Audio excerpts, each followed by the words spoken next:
to live in interesting times, so they say. But wouldn't you like a day that's a little dull once in a while? Just something where, there's no big exploding headlines. You don't feel like the whole world's going to hell. That'd be nice once in a while. My next guest needs no introduction. Tulsi Gabbard, Lieutenant Colonel in the Army Reserves, four-term member of Congress from Hawaii, ran for president in 2020, and last October said, you know what? I don't think the Democrat Party and I are aligned anymore, and she left the party to become an independent. Tulsi Gabbard, welcome back to the program. Hey, good morning. Thank you so much. Good to have you here. Now, you're going to be here in Michigan on Friday and Saturday. I'll tell the folks about that coming up in a minute, but let's just take a look at some of the things that are going on out there right now. Yesterday, something unusual hasn't happened since 1910. Kevin McCarthy targeted by a member of his own party, Matt Gaetz, to be removed as Speaker after this big dust-up over the way we fund the country. Now, you were in there for 4 terms. And it doesn't seem to me that we fund the country properly. We have all these continuing resolutions and massive omnibus bills, and we don't do it the way it's supposed to be done. What say you? Steve, I was just asked earlier this morning, whose side are you on? Are you on the side of Matt Gaetz or on the side of Kevin McCarthy? And I think that mindset is completely wrong, points to the bigger problem here, which is we need to be on the side of the American people. It doesn't appear, we'll see what happens with Matt Gaetz. He'll go and deliver his speech. They'll call a vote within the next, 24 to 48 hours. I'm not aware that he's stepping up to be Speaker himself or putting forward anyone. It just doesn't seem like a very serious challenge, and my concern is they should be discussing the problems with the out-of-control spending in this country. They should be discussing and actually working to pass legislation to deal with the Biden-Harris administration's open border policies and actually secure our border. There are so many very real issues to include how the government is funded, how much is being spent, and on what. Absolutely. My hope is that they can bring the conversation back to that and actually work to solve some problems. $33 trillion, I mean, everybody's guilty there. Because the Republicans can point at the Democrats and scream, but we're still $2 trillion under what we bring in. We bring in $5 trillion a year, we spend $7 trillion. It's unsustainable. We're headed to a debt crisis. That part's true about what Gaetz says, but what he does here looks more like grandstanding to me, based on what you said, that it's not serious. And yet, despite our problems, open border, 7.3 million people by the estimate I saw most recently last night that have come in since Joe Biden got into the Oval Office. A couple of $100 billion dedicated to Ukraine that we have no idea where it's going. We can't keep track of money in our own country. And yet we keep spending billions in Ukraine. And for what, I ask, I, like many others, question that whole initiative. What do you say about that with Ukraine and all the money?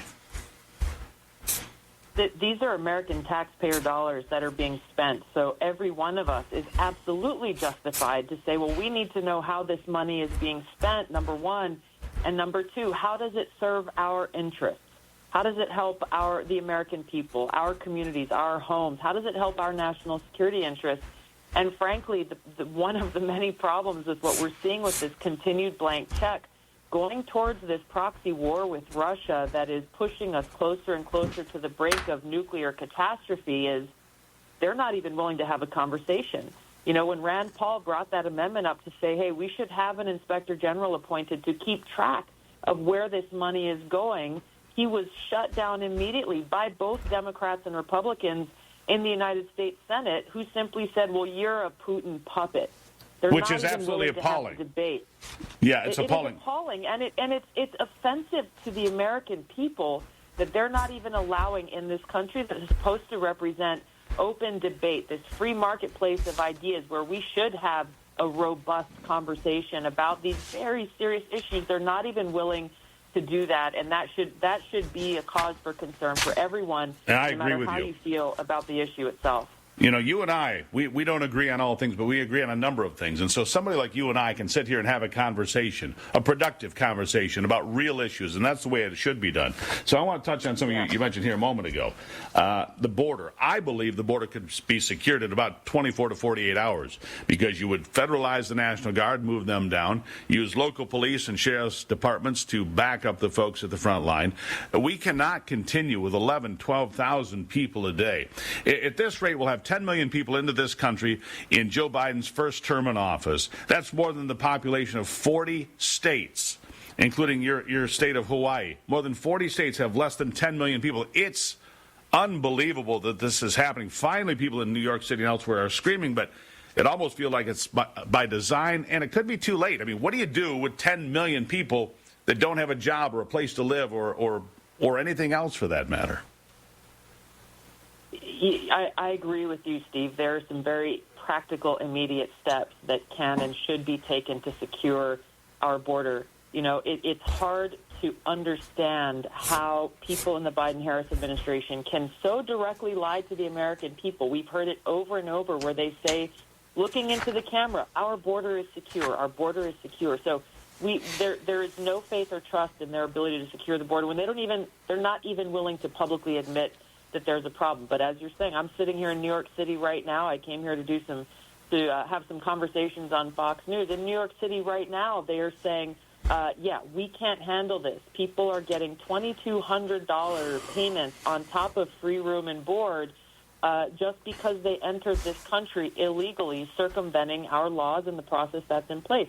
The process needs to be fixed, but we need to send a strong message to those who are trying to cross our borders illegally that you will immediately be sent back and you will not be allowed to return to this country. Ever. You know, they say that the border is broken. The border's not broken. We're not enforcing the laws that are already in place. Let me ask you this. Your name gets bantered around oftentimes as a running mate for different people. RFK Jr., for example, somebody sent me a note today. You know, she'd be a perfect running mate for Robert F. Kennedy Jr. What is your political future? And what do you think about him, by the way?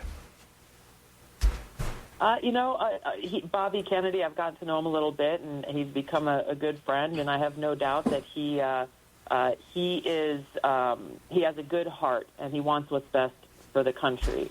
As far as what I will do, I am looking for the best way for me to be in a position to help prevent us from getting into yet another catastrophic war, which is where the Biden-Harris administration, the Democrats, want to take us to, and to be in a position to help protect and defend our freedom and our democracy in this republic. These are the things that are at stake in this upcoming election. I don't know at this moment exactly how or where, but I can promise you I will be spending every day doing my best to prevent these disasters from occurring. You don't care for much for sitting on the sidelines. I've noticed that. You're not much for sitting on the sidelines, which I appreciate. You're exactly right. Yeah, neither do I. All right, so Tulsi will be in Michigan here Friday night, October 6th, at the Dow Center in Saginaw, Michigan. And on Saturday, October 7th, at the Grosse Pointe Yacht Club. You can find out more by looking that stuff up. What's your website where they can find the information? Yeah, if you want to come, I'll be there, and then I'll also Saturday evening be in Bronson, Michigan, hosted by the Branch County Republican Party. Send me an email, aloha@tulsigabbard.com. If you want to come to the Friday or either of the Saturday events, we'd love to have you there, and we'll send you all the details. aloha@tulsigabbard.com. Tulsi, I'd just like to say, you know, like I said, we don't agree on all things, but I appreciate the fact that you fight for this country. Please keep the faith, my friend. Thank you for being here. Thank you, Steve. I will.